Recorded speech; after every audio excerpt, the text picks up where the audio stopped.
నీటిపారుదల శాఖలో అక్రమాలు పారించిన అవినీతి జలగా అనుకున్నారు.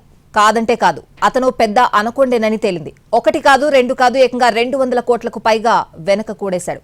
కటకటాల వెనక్కి వెళ్లిన తెలంగాణ ఇరిగేషన్ మాజీ ఉద్యోగి మురళీధర్రావు చరిత్ర తవ్వితే మామూలుగా లేదు. నీటిపారుదల శాఖ మాజీ ఇంజనీరింగ్ చీఫ్ మురళీధర్రావు అరెస్ట్ అయ్యారు.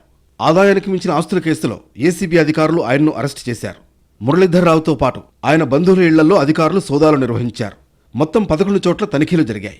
వివిధ పత్రాలను ఏసీబీ అధికారులు పరిశీలించి భారీగా ఆస్తులను గుర్తించారు.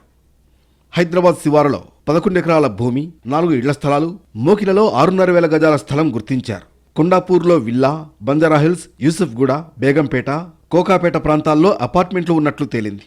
కరీంనగర్, హైదరాబాద్లో వాణిజ్య సముదాయాలు, జహీరాబాద్లో సోలార్ పవర్ ప్రాజెక్ట్, వరంగల్లో నిర్మాణంలో ఉన్న అపార్ట్మెంట్లను గుర్తించారు. మురళీధర్రావు ఉమ్మడి రాష్ట్రంలోనే పదవీ విరమణ పొందారు. తర్వాత ఆయన పదవీ కాలాన్ని 13 ఏళ్ల పాటు పొడిగించారు. కాంగ్రెస్ ప్రభుత్వం వచ్చిన తర్వాత కూడా కొన్నాళ్లు పదవిలో ఉన్నారు. మేడిగడ్డపై విజిలెన్స్ నివేదిక తర్వాత మురళీధర్రావును ప్రభుత్వం తొలగించింది.